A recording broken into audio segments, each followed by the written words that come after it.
Hi, this is Randall here in Texas. And I'm Matt, here in Michigan. Today, Randall and I are doing something a little bit differently. We're doing a movie review, but during one of our latest movie reviews, afterwards in the background, my mom kind of chimed in and, like, hey, Matt, you and Randall have pretty similar responses to a lot of your movies. What about picking a movie that you guys differ on a little bit? So today we're doing a movie that Randall has a pretty strong position on in opposition to what I feel about. So today, Randall and I are taking a look at 2004 film Napoleon Dynamite. It stars John Heder, John Grace, Aaron Ruel, Efren Ramirez, and Tina Margarino. It is directed by Jared Hess, who co-wrote the screenplay with his wife Jerusha. The couple also worked together on Nacho Libre and Gentlemen Broncos. Napoleon Dynamite tells the story of an awkward teenager as he makes his way through high school.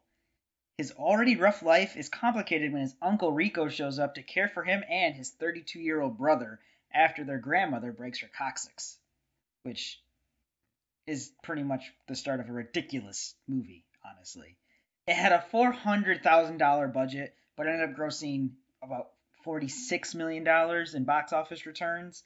It's critically acclaimed. It's well liked by almost all audiences. It had a short lived animated series. I mean, like 6 episodes of short, but Fox. So. And there's a potential sequel in the works. I have not watched this film except for now, since I watched it originally in theaters in 2004, which should let you know where I land on the side of the aisle of this movie. But Matt, where are you at with this film? This is a movie that I still enjoy. I still laugh at this movie when I watch it. It's a weird film. I think that's part of the reason why I like it is because it's so different. I wouldn't say that I necessarily have a strong positive feeling for this movie. It's not a movie that I'm gonna watch all the time. It's definitely a movie that I gotta wait a little bit while to watch it again, but I still enjoy it. Even trying to keep a straight face or whatever, I still chuckle at some of the absurdity in this film. Well, okay, that's fine. You're wrong, but it's fine. Ugh, idiot. No, if you like this film, I don't want to take that away from you or try to take it. I'm just going to tell you that the reason that I don't like it is because it passes into stupid for me, for the most part. That doesn't mean I can't take some enjoyment out of some things. There are parts of this film that I like. There are sections of this film I like. There are some performances in this film that I like. I think that the overall movie is a muddled mess and doesn't do a very good job of telling a very good story until maybe the last quarter of the movie with the run for the class president stuff. Matt used the word absurd, and that's right. It is absurd. It's just for me, instead of being funny absurd, it passes into not funny stupid. You got like 3 feet of air that time. For me, I see a lot of movies that try to take characters and over make them a little bit and for gags and laughs and stuff. This one has that too, but I think it's a little bit more subtle. I laugh at the intricacies or whatever of the characters and stuff. Yes, it's overdone a bit, and you do see a lot of things in there, but a lot of things too. I think I like a lot of these characters because I see a lot of the aspects of them in people that I know. Almost everyone knows kind of like an Uncle Rico who's kind of like stuck in the past. Coach would have put me in fourth quarter.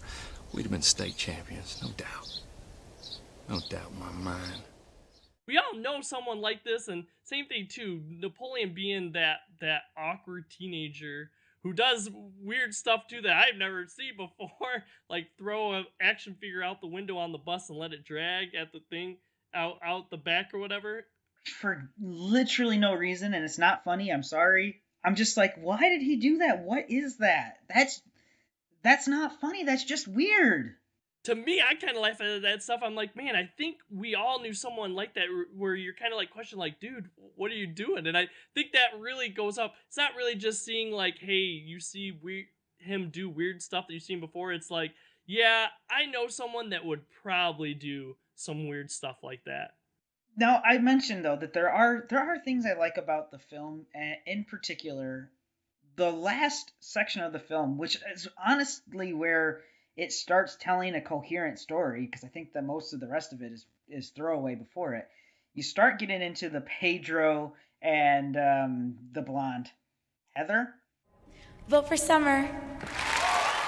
But you start getting into this like class president race between these two, and I'm like, well, at least finally we're telling a story.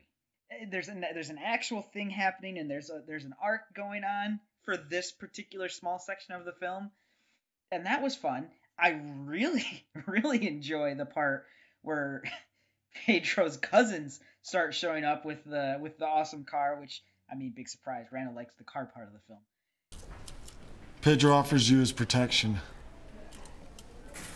And the bully comes to beat up this kid, and all of a sudden his cousins show up with their car, and they look at the bully and they just shake their head, and they're like, that's fun. You know, that's fun, and it's a take back to an earlier part with the dance and how he gets a ride to the dance with the cousins. There's some good things in the film. There's some fun things in the film. And you mentioned Rico, Uncle Rico. I actually like his performance. I think it's much more authentic than a lot of the weird and strange that happens with Napoleon and his friends. That's a well done part and a fully fledged character, honestly. You completely understand his character. He definitely has an arc, too. When we meet Uncle Rico and stuff, he just lost his girlfriend, though he says he dumped her, but kind of question if that's really how it played out. And that's kind of the reason why he's even looking more. He's always kind of been stuck in the past, but now he's even more stuck in the past. He's trying to make money so he can get a time machine to change things so everything's better for him. And then he kind of turns into creepy Uncle Rico in his efforts to try to get that money and stuff. And then it has a nice ending for him at the end where I would assume it is his old girlfriend comes up and sees him stuff. I think that's one thing that's good about this film. I think that each character gets a little closure at the end of the film, which is good. But like you said, not a whole lot of them get a full arc. You know, at the end of the day, like, there are some movies where they don't really have a real meaning, or you get to, like, make your own meaning. In fact, we recently did a review of another film, I'm Thinking of Ending Things, where the director came out and said, you come to your own conclusions. I don't want to give you the ending. And in that film, it works. In Napoleon Dynamite, I'm left thinking, like, I don't know how to feel about Napoleon. I don't know if I'm supposed to laugh at him. I don't know if I'm supposed to sympathize with him or empathize with him. I don't know, am I supposed to feel sorry for him? That's part of my problem with the film, other than it just going into stupid land.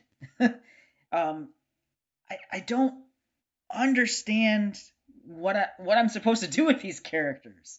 I get that at the end of the day, the film is saying kind of like, just be yourself. But I'm not 100% certain that everyone's going to get that, and that everyone, you know, is necessarily going to be able to make up a good ending for this film, because they don't give you a lot. Where are the story arcs? One thing I will say about this film, I would not go into watching this with any expectations. I think a lot of people, when it came out in 2004, a lot of people were like, hey, you need to watch Napoleon Dynamite. It's this great movie and stuff. And I think you're going to be let down if you go into this movie thinking about that. This is looking really good. You can say that again. It's a very casual movie that's not going to blow you away at all when you first watch it. It's one of those that kind of grows on you a little bit, where you get a little bit of some of the memes or whatever associated with the film and stuff. Tina, you fat lard, come get some dinner. This is, like I said, this is definitely a casual film. It's even me who I enjoyed this film, but this is definitely not a film that I watch over and over again. This is one I definitely leave some time in between viewings, and it's really just a casual watch movie. Well, long story short, upon review of this film, still not a huge fan. Sorry. I found maybe a little bit more in it than I liked when I originally watched it, so maybe if I watch it more, it'll grow on me, as Matt says, but who knows? We'll see. You like this sort of thing? We got lots of flashback reviews. All sorts of different genres. We don't keep to one weird kind of movie here. If you like this video, make sure to give it a like. If you want to see more, give us a subscribe and ring the bell icon. You'll always be notified when we have new videos coming out. We also have a Facebook page. We were going to post every day before to let you know what's coming up the next day. We post videos every Monday and Thursday, so be sure to come back and check some out. For now, I'm Randall here in Texas. I'll see everyone later. And I'm Matt here in Michigan. Have a good day. Next time on No Market Media. Please consider checking out some of our other videos.